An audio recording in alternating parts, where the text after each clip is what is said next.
It's more tricky as you get to the front because you have less room to work. But did you come in from the other side with the green? you always come in, yeah, you always come in from this side. Otherwise, you're going to push the hair that's already on there. You're going to push it down, and so you got to make sure you keep that separated as much as possible.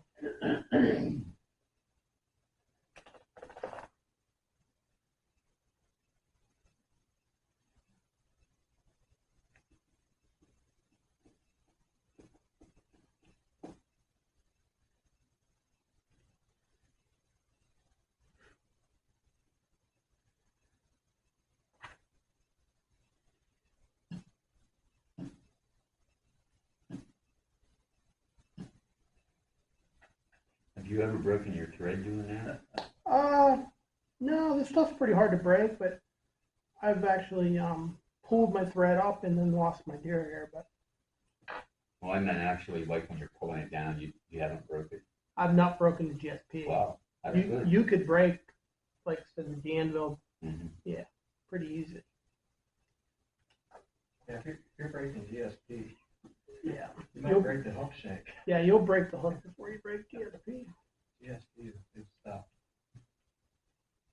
You get that in some really small sizes too now. GSP. Yeah, they have In 30 in here. 30 in here.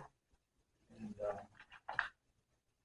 I think 200 is the biggest that it goes, I think, isn't it? I don't know. Maybe. 200 is getting actually pretty thick. So you like Cohen's Packer? Yeah, it's a good packer. You see, I still got a lot of hook shank there to work with. Is that stacker made out of metal or is it? Yes. It's Cohen's Fugly Packer. Okay. Yeah. He has it in two sizes. I think that's the regular size, and he has a small size. I'm going to put an orange face on this. I can show you. I can spin. I can show you how to spin real quick. Spinning is probably what, easier, would you say? I don't know. I mean, you do it like on a bear shank or? No, you don't have to do it. You really shouldn't do anything like that on a beer shank because, again, you're not going to bond. It's going to, Keep spinning. yeah. So to spin hair, you're going to put it at 45-degree angle, take a couple loose wraps, and then you're just going to tighten, pull, and spin. And that'll spin. You just keep wrapping until it stops spinning, essentially. And that gives you, The full 360. yeah. And if it doesn't, you just use your fingers and move it so you get a full rotation of hair.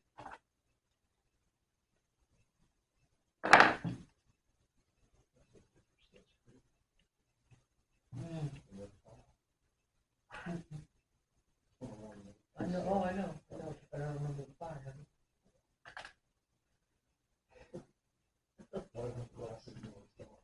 Hi.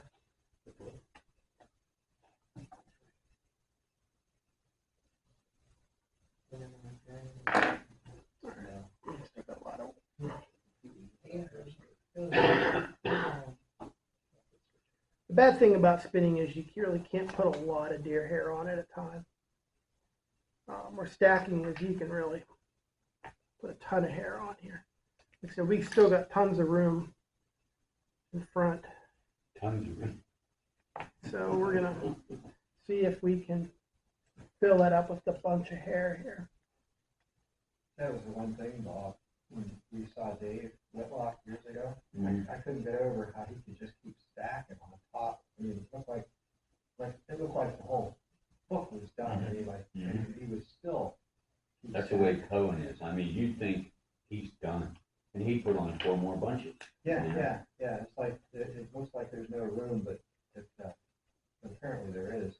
Oh yeah, there's always room to stack higher. But the thing about stacking higher is your bug's gonna be bigger too. The more you stack on, the bigger bug you have to have. If you want a smaller popper, then you don't put as much deer hair on. Oh, yeah, I can see that.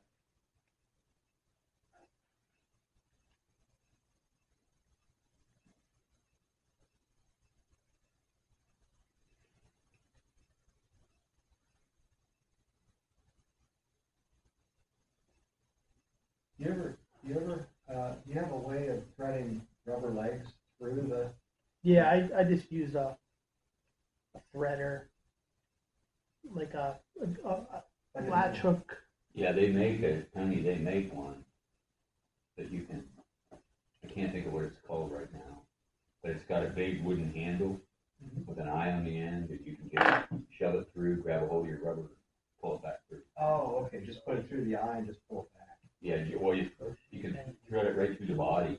Like if you're doing a foam one, you can just shove it through, hook the rubber, and turn it right out. Technically, I could put more hair on here, but I'm stop. So like a needle on the end. That's like some of those old sneaky. Actually, it might be in his J. Stockford catalog. Actually, like I was thinking about, like I have some old Sneaky Pete poppers for smallmouth, and the bodies are still good on it, but the rubber legs are all drying out. Yeah, you can put new rubber legs through. You can just with the Sneaky Pete's, it's probably like a hard foam. Yeah, You can just use a needle. Actually, like balsa. Yeah, you could use a needle and push it through with that. Like a big throwing needle with the head big enough that you can get the rubber legs in. All right, so this is far. Like I said, I could probably spin more on here, but I'm gonna let it go. I just brought it to the front, did a couple half hitches, and then we're gonna cut it.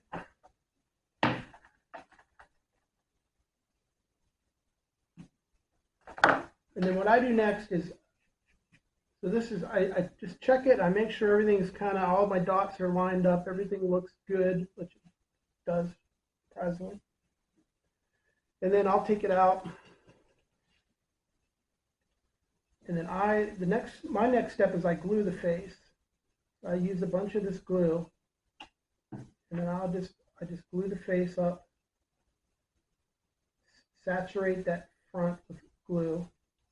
And it'll absorb quite a bit.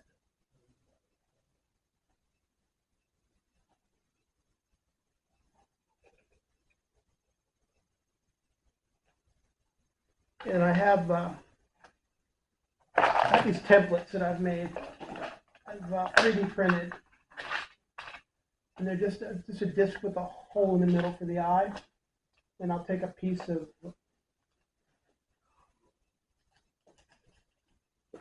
parchment paper, put that on.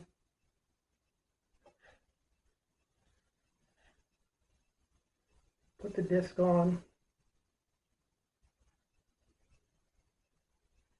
And then just put a toothpick through it. And that just keeps the face, that'll keep the face nice and flat. And then I'll just set this down for 24 hours. I just let everything dry. And then once it's dry, it's good. So I actually have another one I made. So I'll just pull this off. And that gives you a nice flat front. And in my opinion, that's essential for trimming. So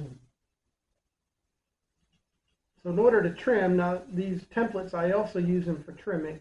And I have, if anybody wants any here, I have them. You want to give the club $5, you can have a set of them. Oh, okay. Yeah, that's how I thought that would. Yeah, so So I put the template back on to trim. Yeah, W-D-U-D-Y. It's like, And I start out with scissors, and I just use this circle as my guide, and I just start trimming. Oh. that's the artistic part of it, is getting the trim. Get a basic shape with scissors here.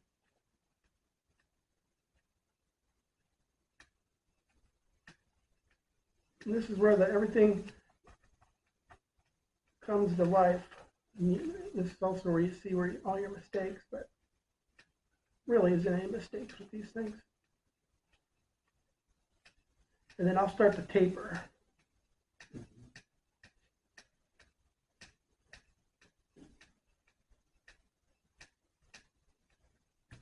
Who are you using your right hand? Hmm? Why are you using your right hand? What do you mean? Well, you're left-handed. I do a lot of things both. I tie flies right-handed. You haven't seen golf. Yeah. I probably golf better left-handed. There's two sets of clubs you carry. You don't want to see me golf. That is definitely for sure. Hey, Warren, Mm. your movie recording stopped. I don't know. I'm not recording. He's actually doing a recording. Oh, okay.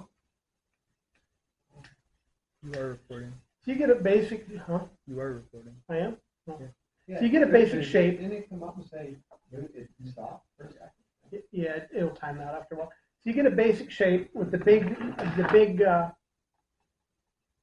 disc that I have. That's what I use. And then I'll switch to a different disc. Now you want your trim body to be about the size of your hook gap. That's really the guide you want to go with. So I'll start with this disc here.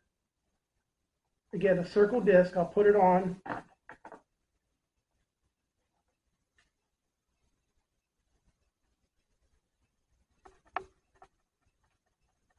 And I'll go around again with the scissors, just kind of.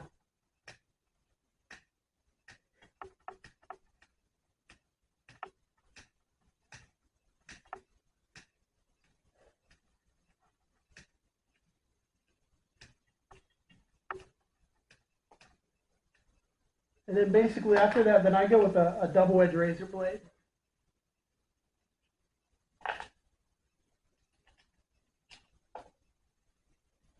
What I do is I take them, I just snap and break them in half, and then I'll typically use one blade per fly, sometimes more. Sometimes they will dull. Whoa. Sometimes they attack you. Yeah, but the nice thing about it, you can curve these. So I'll curve it I just curve it around my template, and then I just start working myself back. And this is where you're going to get a nice smooth body.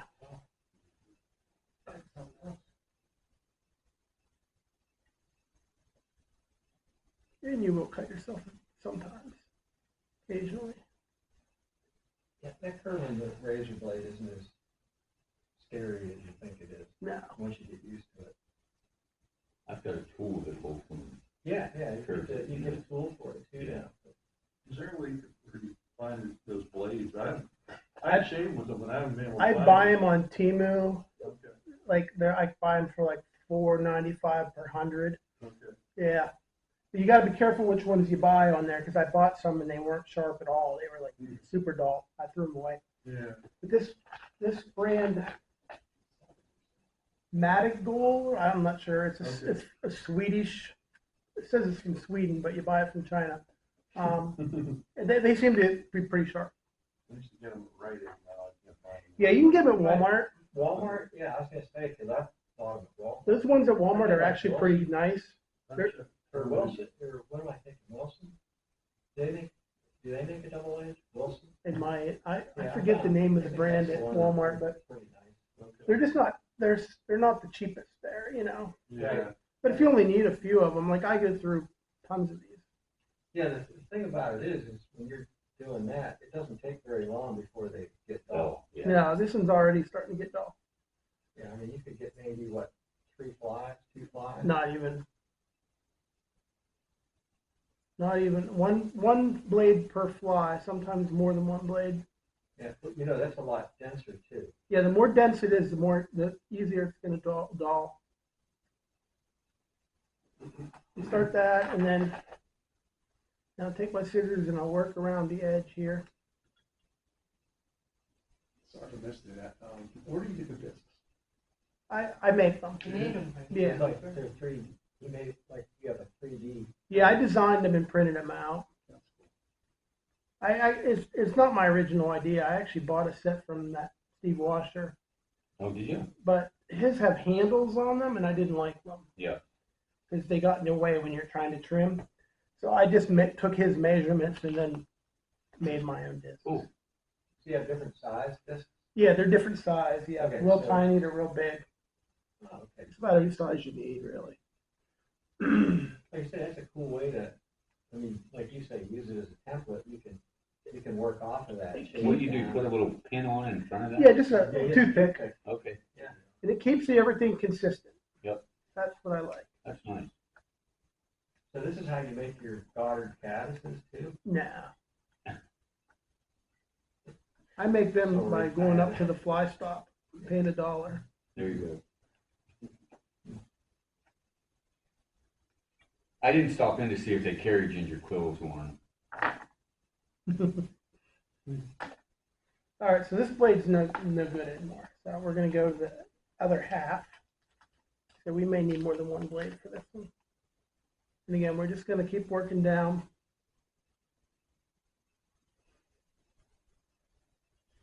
Just want a nice, Really neat.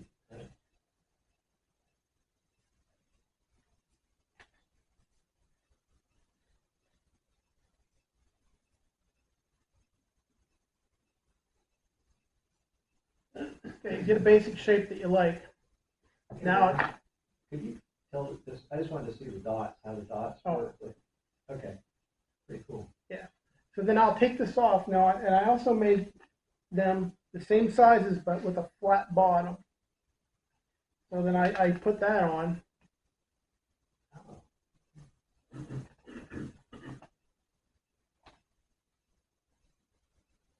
Now, you don't have to put a flat bottom on your bugs if you don't want to, but the thing about them is you never know how they're going to land if you don't. And plus, it gives you a little more room to the hook gap. Yeah, If you definitely. Look at that gap, that'd be hard to hook it. It'd be hard to Yeah. hook a fish. That's lined up, and then I'll take my razor blade, put it up against that flat bottom, and just go back.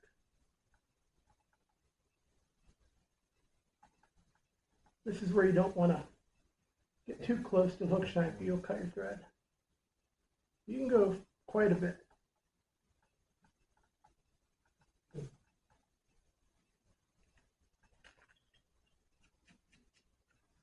Very cool. And you look at it, and then this actually looks pretty good. So now what I do is I'll glue the head again and flatten it, because there's actually a little raised area here, and this is too soft to trim it, so I'll glue it again and flatten it. And then that's what this looks like. And then you see you got a little bit of glue sticking out on the edges. You just trim that up.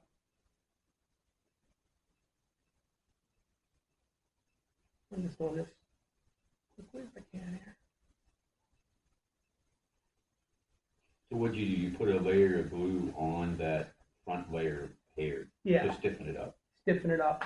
And then I actually work the glue in behind it too. Mhm. I like to make a little thin, like a And you thin have one. like, yeah, it's like a 16th Yeah, probably thick. yeah, you want that hard as you can get it.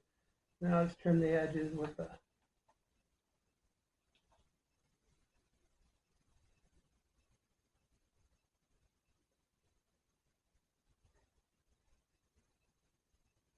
Do you think Solarize would work for that? Yeah, it does work.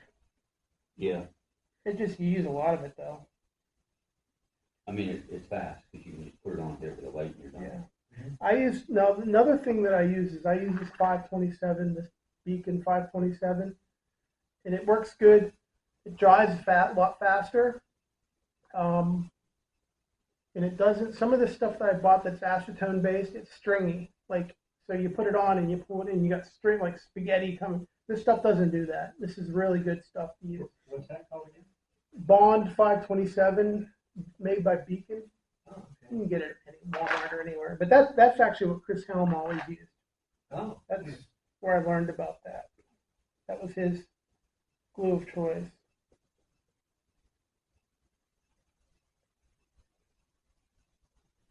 You could spend a week trimming these up, honestly. You guys just gotta know when to say stop. And if you're I'm a fishing, good painter. Well, in the winter, when you don't have anything to do, if they're fishing flies, if you're, if you have a display, you might want to spend more time, but So that's the finish. Now I do have a weed guard on here that I didn't put on the one we tied. I forgot to do it. The weed guards are pretty simple. You just use your thread, put it back on. This is the 140 denier.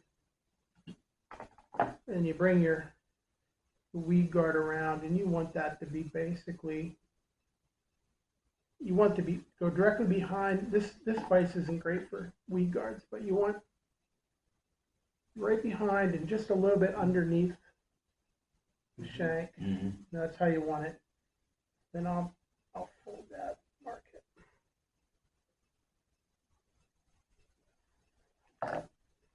and I'll flatten the end here.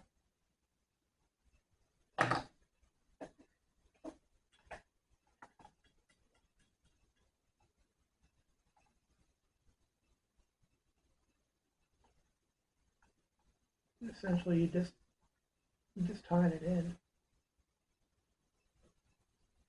You said flatten the end, what? I use a pair of pliers and just flatten them on out, Oh. so that way it's not so bulky, and you just kind of when you tie it in, it just kind of folds over. Oh, okay.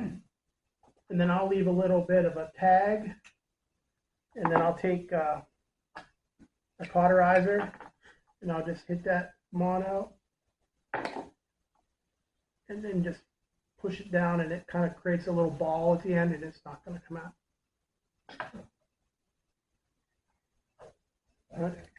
And I also cut my thread with it, but that's okay. Then we'll just take a little super glue and put on that. And the last thing to do is just put on eyes. At home I use a wood burning tool, but I didn't bring that today. Just use a cauterizer, and you can just make your eye, make your eye sockets, however big your eyes are.